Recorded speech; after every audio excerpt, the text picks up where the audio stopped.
नमस्ते। आज हम एक बहुत ही खास और बहुप्रतीक्षित डॉक्यूमेंट को डिकोड करने वाले हैं। असिस्टेंट लोको पायलट यानी ALP 2026 का फुल नोटिफिकेशन। ये एक भारी भरकम सरकारी डॉक्यूमेंट है, लेकिन चिंता की कोई बात नहीं। इसे हम बिल्कुल साफ और एक्शनेबल पॉइंट्स में समझने वाले हैं। चलिए, बिना समय बर्बाद किए सीधे मुद्दे पर आते हैं। सबसे पहले जरा इस नंबर पर गौर कीजिए, 11,127। ये कोई मामूली नंबर नहीं है। भारतीय रेलवे के अलग अलग जोन्स में इस बार इतनी भारी संख्या में वैकेंसीज आई हैं। सच कहो तो ऐसा बड़ा मौका बार बार दस्तक नहीं देता। रेलवे में करियर बनाने वालों के लिए ये लिटरली एक गेम चेंजर साबित हो सकता है। लेकिन एक सेकंड, क्या सबको पता है कि इस बार के नोटिफिकेशन में एक बहुत बड़ा, एकदम चौंकाने वाला बदलाव छिपा है? जी हां, फाइनल मेरिट कैलकुलेशन के नियमों को पूरी तरह पलट दिया गया है। ये एक ऐसा पैटर्न चेंज है जो सारी पुरानी रणनीतियों पर पानी फेर सकता है। ये बदलाव क्या है और मेरिट पर इसका क्या असर पड़ेगा, ये जानने के लिए हमारे साथ बने रहना बहुत जरूरी है। तो आज के इस एक्सप्लेनर में हम इन 6 अहम हिस्सों पर बात करेंगे। पहला, द बिग अपॉर्चुनिटी। दूसरा, एलिजिबिलिटी और डेडलाइंस। तीसरा, सिलेक्शन का रोड मैप। चौथा, एग्जाम्स को सरवाइव करना। पांचवा, ट्रेड्स और मेडिकल स्टैंडर्ड्स। और छठा, सबसे जरूरी, तैयारी की रणनीति। सेक्शन 1, द बिग अपॉर्चुनिटी, जरूरी तारीखें और एडमिनिस्ट्रेशन। एप्लीकेशन प्रोसेस 15 मई से शुरू हो रहा है और ठीक एक महीने बाद 14 जून को ये विंडो क्लोज हो जाएगी। टाइम काफ़ी लिमिटेड है, लेकिन यहाँ सबसे ज़्यादा फोकस करने वाली बात है 1 जुलाई 2026 की तारीख। रेलवे इसी कट ऑफ डेट को आधार मान के एज लिमिट कैलकुलेट करेगा। अगर इस दिन क्राइटेरिया मैच नहीं होता तो फॉर्म सीधा रिजेक्ट हो जाएगा। इसलिए इस डेट को एकदम दिमाग में बिठा लेना है।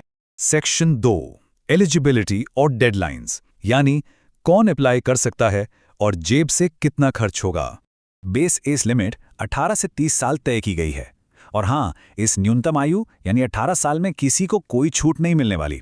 लेकिन अपर एज लिमिट में अच्छी खासी राहत है। SC और ST कैटेगरी के लिए सीधे 5 साल का रिलैक्सेशन है, मतलब 35 साल तक अप्लाई किया जा सकता है। वहीं OBC नॉन क्रीमी लेयर के लिए 3 साल की छूट है, यानी 33 साल तक की उम्र वाले फॉर्म भर सकते हैं। अब बात पैसों की। जनरल कैटेगरी के लिए शुरुआत में 500 रुपए फीस है, लेकिन CBT 1 देने के बाद 400 रुपए रिफंड हो जाएंगे। SC और ST कैटेगरी के लिए ये फीस सिर्फ 250 रुपए है, जो एग्जाम में बैठने पर पूरी तरह रिफंड हो जाती है। तो देखा जाए तो फॉर्म भरने का खर्च ना के बराबर है। बस शर्त एक ही है, एग्जाम हॉल तक जाना पड़ेगा। अगर एब्सेंट रहे तो रेलवे कोई रिफंड नहीं देने वाला। Section 3, the selection road map. इन 4 मुश्किल चरणों को कैसे पार किया जाए। इस पूरी डराने वाली प्रोसेस को अगर हम सिंपल 4 स्टेप्स में बांट दें तो चीज़ें काफ़ी आसान लगने लगती हैं। पहला स्टेप है CBT 1, जो सिर्फ एक क्वालिफाइंग राउंड है। दूसरा और सबसे अहम CBT 2, यहीं से असली मेरिट तैयार होती है। तीसरा स्टेप है एप्टीट्यूड या साइको टेस्ट। और फाइनली चौथा स्टेप है मेडिकल टेस्ट। अब जरा पिछले रिक्रूटमेंट साइकिल्स के पुराने पैटर्न पर नजर डालते हैं। पहले CBT 2 का भारी वेटेज 70% होता था और साइको टेस्ट का सिर्फ 30%।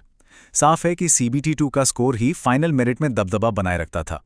जिसने CBT 2 में बाजी मारी, उसकी सीट पक्की। लेकिन अब नोटिफिकेशन का सबसे बड़ा शॉक, नए पैटर्न ने सब कुछ बदल कर रख दिया है। अब फाइनल मेरिट में CBT 2 और साइको टेस्ट दोनों का वेटेज एकदम बराबर यानी 50-50% कर दिया गया है। लिटरली ये एक बहुत बड़ा गेम चेंजर है। अब सिर्फ CBT 2 के भरोसे नहीं बैठा जा सकता, एप्टीट्यूड टेस्ट को भी उतनी ही सीरियसनेस से लेना होगा। पूरी प्रिपरेशन स्ट्रैटेजी को अब इसी हिसाब से बैलेंस करना होगा।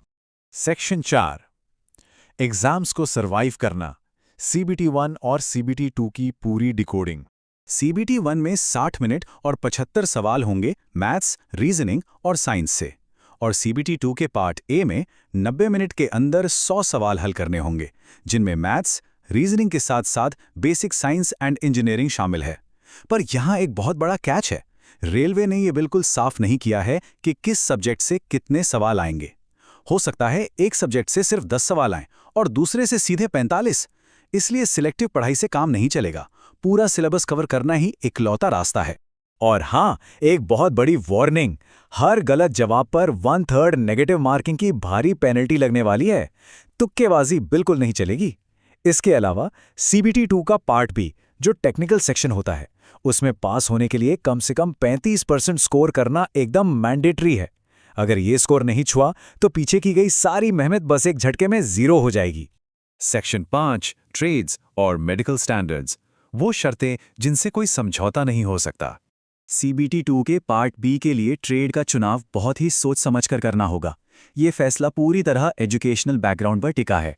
जैसे इलेक्ट्रिकल इंजीनियरिंग वालों के लिए इलेक्ट्रिशियन या वायरमैन का ऑप्शन है, मैकेनिकल वालों के लिए ऑटोमोबाइल या फिटर का रास्ता खुलता है, और अगर ITI किया है तो उस स्पेसिफिक ट्रेड के हिसाब से ही टेक्निकल पेपर देना होगा। मेडिकल स्टैंडर्ड्स की बात करें तो रेलवे का A1 स्टैंडर्ड बहुत ही सख्त है। इसमें कोई छूट नहीं मिलती। दोनों आंखों में बिल्कुल परफेक्ट 6x6 विजन होना चाहिए, वो भी बिना किसी भारी चश्मे के। अगर विजन में जरा सी भी दिक्कत है तो सबसे अच्छी अप्रोच यही होगी कि अभी ही किसी अच्छे डॉक्टर से कंसल्ट कर लिया जाए। ऐसा ना हो कि सारे रिटन एग्जाम्स निकाल लिए और एंड में मेडिकल में बाहर होना पड़े। सेक्शन 6 प्रिपरेशन स्ट्रैटेजी, एस्पिरेंट्स के लिए फाइनल पुश। एक बहुत ही काम की इनसाइडर सलाह।